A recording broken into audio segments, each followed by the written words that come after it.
शिवलिंग भी अपने घर में स्थापित करे। शिवलिंग की जलहरी उत्तर दिशा की ओर रखे। पूर्व दिशा में अपने इष्ट देव और गुरुदेव की तस्वीर रखे। कहाँ रखे? पूर्व दिशा में। पूर्व दिशा में गुरुदेव और इष्ट देव की तस्वीर को रखे। और याद रखना, इष्ट देव के सीधे हाथ की ओर सतगुरु की तस्वीर होनी चाहिए। और जब आप सामने गुरुजी को देखोगे फोटो में, तो आपके खब्बे पासे हो, बाएं हाथ को हो, लेफ्ट हैंड को हो। लेकिन जो इष्ट देव की तस्वीर है उसके कौन से हाथ को हो? और इसके आगे गणेश और लक्ष्मी जी, यद्यपि उसका नाम लक्ष्मी नहीं है, गोरा है, लेकिन सभी लोग उसको लक्ष्मी रूप कहते हैं। और कहना कोई बुरा नहीं, क्योंकि इस मूर्ति में तीनों देवियों का निवास है। और लक्ष्मी जी को गणेश जी के सीधे हाथ की ओर रखना चाहिए। मंदिर में गणेश जी की, जो लक्ष्मी जी की छोटी तस्वीर मिट्टी की कभी ना रखें, लोहे की कभी ना रखे, चमड़े की कभी ना रखे, स्टील की कभी ना रखे, पीतल, तांबा, सोना, चांदी, अष्ट धातु आदि की गणेश लक्ष्मी की तस्वीर मूर्ति रखे छोटी छोटी। लेकिन लक्ष्मी जी को कौन सी साइड में आप रखेंगे? गणेश जी के सीधे हाथ में। और जब गणेश जी के सीधे हाथ में मूर्ति होगी तो आप सामने पूजा के लिए बैठोगे, तो आपके कौन से हाथ में होगी? उल्टे हाथ। उल्टे हाथ। बात समझ रहे हो ना? मैं बहुत साधारण भाषा में आपको समझाने की कोशिश कर रहा हूं। इस गणेश लक्ष्मी के आगे सिंहासन में पंचदेव, पंचायत देव पंचायत भी आप उस सिंहासन में रख सकते हैं। जितनी तस्वीर हो उनकी मूर्तियां उसमें रख सकते हैं, लेकिन सालिग्राम उसमें अवश्य रखें।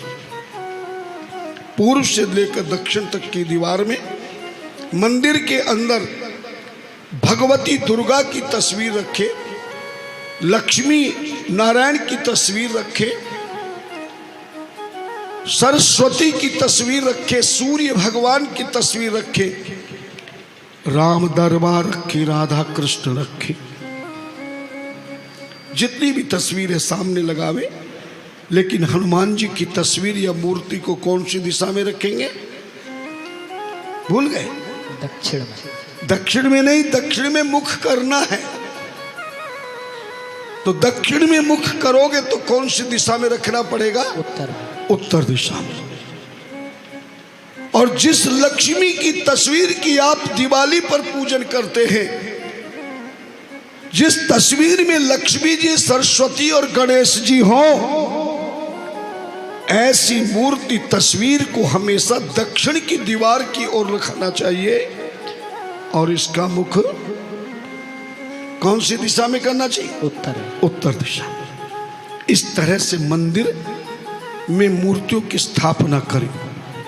पर शास्त्र कहता है एका मूर्ति ने संपूज्या। कल मैंने ऐसे ही आपको सीधा सीधा समझा दिया। तो कभी कभी इस कथा को सुन के कुछ लोग कहते हैं कि महाराज जी शिव पुराण नहीं सुना रहे, कुछ और सुना रहे। इसलिए आज मैं श्लोकों का भी प्रयोग करूंगा।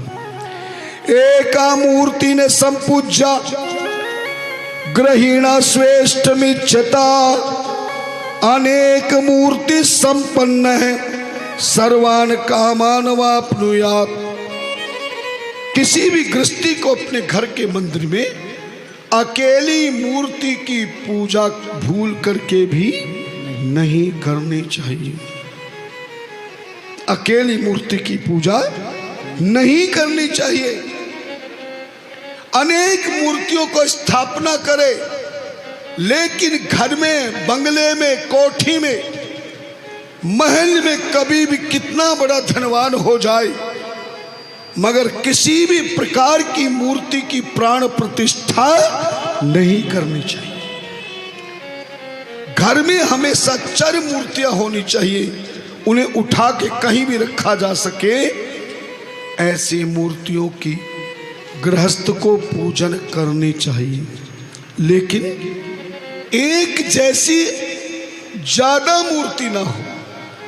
जैसे दुर्गा जी की तस्वीर है तो अकेली या तो तस्वीर में हो या फिर मूर्ति में हो, गणेश जी की मूर्ति में हो या तस्वीर में हो, धन्यना लक्ष्मी की तस्वीर में हो या मूर्ति में हो, शिव दरबार मूर्ति में हो या तस्वीर में हो, यानी एक जैसे देवता की मूर्तियां एक एक से ज्यादा नहीं रखना चाहिए।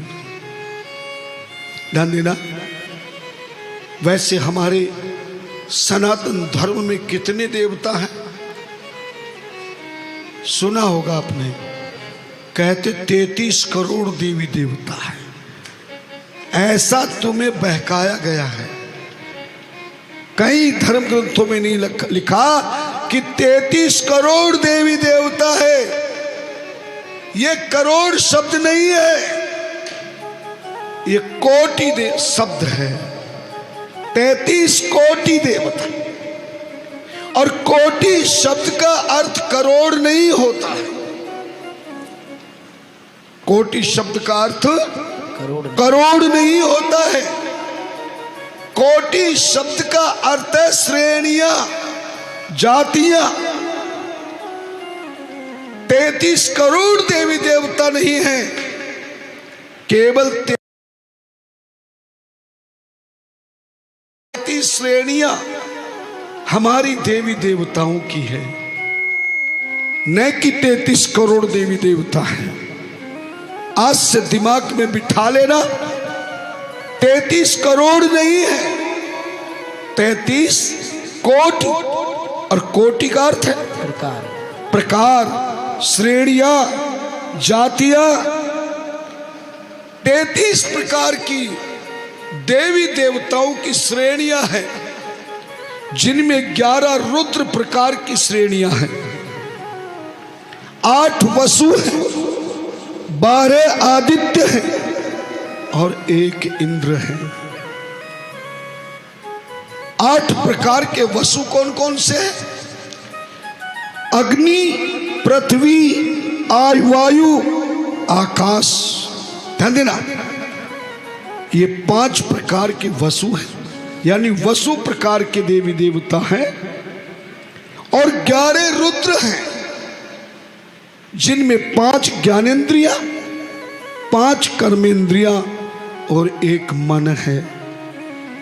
12 प्रकार के सूर्य हैं, 12 राशियों में सूर्य जाता है, और जिस दिन सूर्य किसी दूसरी राशि में प्रवेश करता उस दिन को संक्रांति कहते हैं।